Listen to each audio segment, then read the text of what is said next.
Hi, we're back with Legal Exposures Part 2, and today we're going to talk with our member Leslie Day of Day HR Consulting.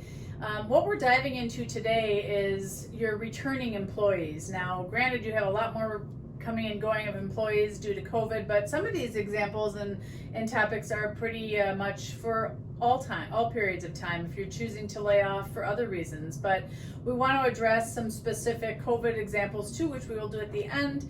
And again, this is just about the exposures that you're going to have once those employees are coming back in, and also before you decide to let them go or bring them back. So Leslie? Yeah, thank you so much, Claire. I'm so happy to help here. What we're going to be talking about here are examples that businesses, thought through on their side as to how to decide who gets laid off and who doesn't, or who comes back from layoff when. We may still be having more layoffs. This is not over yet. So using common sense, sometimes from an employee standpoint, can be considered discrimination. So I want to just give some information of that so you can kind of feel that. Anytime an employee feels that they have not had the opportunities that they felt should have been afforded to them, and that's where the Equal Employment Opportunity Commission name comes from, opportunities, they may feel that you haven't treated them fairly. And fairly is a tough word because it generally means, I didn't get what I want. So if an employee feels they didn't get what they want and somebody else did, and it was unfair, that's when they might have anger and be unhappy with the business. So the employee has the right to, for free, go and file with the government and essentially kind of like sue you. And they can go to the Federal Equal Employment Opportunity Commission and do it online, or they can do the Illinois Human Rights Department of Human Rights, which is the IDHR. And even though we commonly say that they're suing, the first stage of the process is really filing a claim with one of these two agencies. And if that happens, the employee can do it while they work for you. They could do it after they don't work for you anymore, up to about a year, and they can do it even if they quit. So don't think that, they're gone. Well, or what you were explaining I thought was interesting, is they can do it after they've come back. Mm-hmm. Maybe they were furloughed and now they're coming back. Right, and maybe they didn't argue with you, or they found out that Mike came back before them and they didn't know that. Yeah, the things they discover when they come back. And you can't fix it then, because now it's a done deal. So we want to catch these things before they become kind of irreversible. So what kind of tips do you have for our employers? Well, I want to make sure that everybody also understands that if there is a claim, the way that that's resolved is by the company paying the employee money. That's how it works. And if there was a claim, they would get a letter. The business would have to get a lawyer, and there would be then a response, to the government explaining their side of the story. And these things almost never end with no money. There's always almost going to be some money that the business has to pay to the employee to get out of this, and that's going to happen while they still work for you. Yeah. And as we talked about in an earlier video, doesn't matter how small you are nowadays. There was a time when you could say, I'm a small business owner, this will never happen to me. Right. And tis the season. It can happen to anyone now, so you have to be prepared and knowledgeable. You have to be up on the knowledge of all of the issues. There's some new laws that you're not used to having to worry about. Right. So you asked about the tips. So here's just a couple tips. This one applies anytime, and I see this quite a bit with small companies. Please don't cut somebody's hours because you're unhappy with them as a way to try to get them to quit. They can actually use that as proof that you have discriminated against them, and even if you have them at partial hours and they're still working for you, they can sue you. So that's a very problematic one. I see it happen all the time. Please don't fall into that one, because they also can get unemployment pay while they are still working with you, even if they're making partial hours. They call that partial unemployment. So it's a strategy that historically was not an exposure point, but now is a big exposure point. The biggest I see is companies cutting hours all the time because they're hoping the employee goes elsewhere to work. Another point that I want to just encourage, and this seems kind of like it would make sense anyway, but I suggest that you listen to employees more closely than you did before. Try to figure out what it is that they're unhappy about, what it is that they feel like they wasn't fair, and see if there's a way to try to fix it somehow. Because you need to now weigh the cost of saying yes to the employee with the possible cost of them going to the government for free, and you getting a letter, and you having to get a lawyer, and you paying them some money. Yeah. It's a big deal. Listening is a lost art these days. So yeah, and there's times it's more important to listen than it is to speak. Right, and we're all busy, and sometimes there's just that employee who's a griper, or something like that, right. And you just start toning them out. But the reality here is you don't want to have to learn the hard way. Right. My goal is always to keep all my businesses out of trouble, and so these are some really big ones because after the fact you can't undo a lot of the issues that come up. And then next, we're talking about when we're laying off or bringing employees back. Mm-hmm. So who you decide to lay off when, okay, is what everybody looks at when everybody comes back. Right. And then who got brought back first. So these are also things you can't change. But my strong suggestion is use something like seniority or documented skills and expertise as a way to figure out who goes. Because that's almost always safe decisions. Right, and the employee who comes back and is that type of employee that's looking for these issues won't necessarily understand the real reasons, and they're kind of fishing for information, right? So the term fairly, as you used earlier, is really gray. It's the grayest word ever, right? Fairly. What is fairly to you is not fair to me, and vice versa. Almost ever, right? I mean, it's really from an individual's perspective, and that's why I call it the 4-letter word in HR, fair, because we're never going to accomplish fair, because it's what's fair for the business owner is not going to be what's fair for the employee.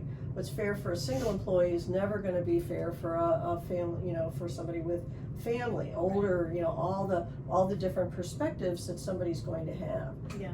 And they're not going to want to weigh your business opinion as much if they figure that they got the shaft. Mm-hmm. Now, it was not so good, or it was not so big of a problem when unemployment was given the person $600 a week. And so being on unemployment might have been positive for some folks rather than getting recalled. Right. I said, but moving forward, that may not be the case, or if these people were making more than minimum wage or lower pay, they were still losing money. We'll see how the fall shakes out with some of that.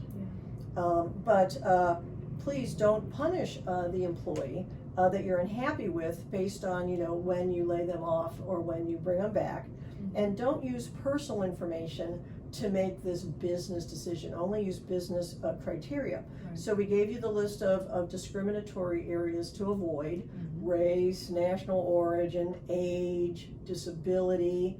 That cannot be legally a part of decisions for layoffs. Right. Also problematic one is a work injury. Again, if you're unhappy because somebody had a work injury and now they're fully released, this is not the time to try to punish them. Even if an employee, in your opinion, that they're in bad health, or they have health issues, or let's say they have kids and you have perceptions about how to do that, that should not be part of the decision, because that could be, if you look at it from the other side, that is an exposure for discrimination. Right. And then even low performers. Let's say that that you're losing money on one person. Make sure that that you only have them be later on the recall list or something like that. If you have some really solid documentation, some warnings like that the employee had signed that's in their file. Otherwise, you're not going to have anything to use to prove that this employee had bad performance, and that was part of your decision. So we had talked about. And one more, if you would just not be paternal, that's okay. And I kind of alluded to it earlier. But there's a lot of clients that I talk to who are acting like they're their parents. And they're like, I want to protect this employee. She's pregnant. I think she should stay home. That's an exposure for pregnancy discrimination. That person may need to make a living. Another one would be somebody who's older or somebody who has health issues where they're saying, no, I'd rather bring these younger folks back first because, then, you'll be safe. No, that's age discrimination and possibly disability discrimination. Right. So we had been talking about some of the examples. I think these examples are really interesting because they're just twists and turns that you don't think about, right? And until it's too late. Mm-hmm. So give us just a few examples of the exposure. I mean, these are like real life scenarios as well. I see these every week or month. I get calls with scenarios like this where we're trying to figure out what to do. So here's example one. An employee was released after a work injury in February with no restrictions. And the company laid him off first or did not bring him back because you were unhappy with him. So this is an exposure for a claim of retaliation for the work injury. Folks with work injuries are protected from being retaliated against, as well as for disability discrimination.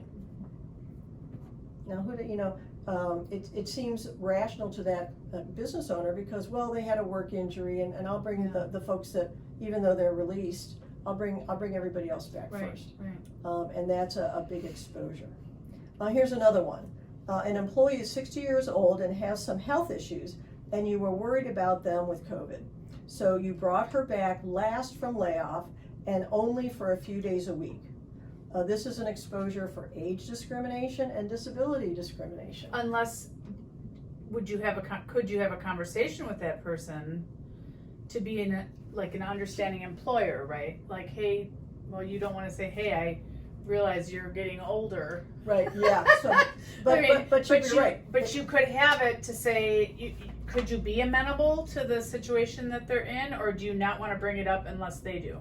You can bring it up, but you wouldn't want to say why. You could say, hey, we're getting ready to recall folks. I wanted to know your preference.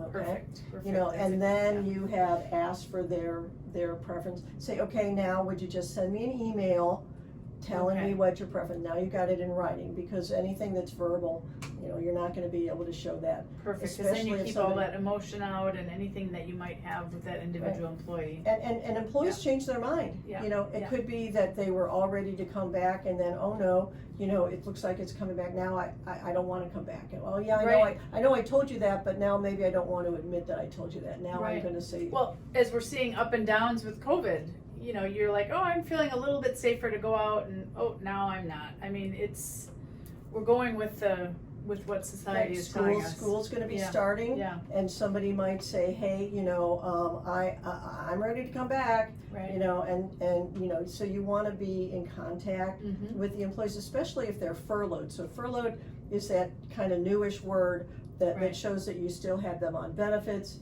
That you're just not scheduling them, but they're still an employee. Laid off is more of a word, or permanently laid off, where they have been disconnected. There's no umbilical cord.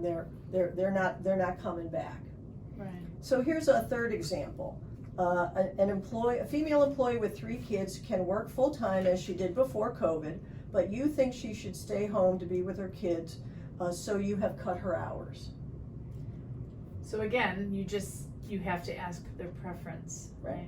Right, and get it right. So that's an exposure, and a very bad exposure for a gender sex discrimination against that female. Yeah. So this next one is a little bit detailed. So let's look at number 4 here. Yeah, we alluded to this one a bit when we were talking about some of the other COVID information in our other taped discussions here. But here's an example. Let's say that most of your employees are wearing their masks most of the time. Then one employee is positive for COVID and gets really sick, and they don't have medical insurance. The employee talks to an attorney who says that they can sue your business and get lots of money because you were negligent and it was an unsafe work environment. This should cover all their medical bills. So again, this should cover all their medical bills. Yeah. It will cover all their medical bills, or? Well, it depends on how much money the lawyer gets when they sue, which is unknown. But what it does, it entices that employee to think like that's the solution to my problem for these medical bills, is to get it from my employer. So if you go back to the video that we talked about, the mandatory COVID training, you're going to be protected in this situation, right? Very, very much so. You got it, Claire. I'm catching And that is yeah. one of the major defenses that you would use, is to show, nope, remember we did that training, nope, nope, nope. And there was the checklist, so you're checking off, you're making sure they know. Yeah. Yeah, and the problem is that most of the employees are wearing the mask most of the time. So That's a like the business word owner, fairly. right, the business owner has to be That's very great. assertive Yeah. to make sure that they're doing that, wearing their masks, and not, some of the ones I see not wearing the mask are the business owner. Right. So not setting the example. Right, and it's all or nothing. You either make the decision you're all wearing masks. There is no, in between, and it's consistent. So again, Exactly. really important information that Leslie's sharing with us. There's so much more, even though a lot of this terminology and these rules to follow can be general in any circumstance. We're seeing a lot more of it during this COVID period because of the coming and going on furloughing and bringing back of employees. So we just encourage you as members to be careful, to ask questions. Again, there's a form on the website where this video is if you'd like to ask a question of Leslie. And any closing remarks, Leslie, before we end this one? No, I just think that these are scenarios that you can't undo. So you need to have thought the decisions over at the time you make them, so that you're not looking back at it and going, whoa, and then there's nothing to do. But if the person went to the government, pay them. That's out of your hard-earned money, paying them money. Yep, great. Thanks so much for being here with us, and we'll look forward to the next one. Thank you so much, Claire.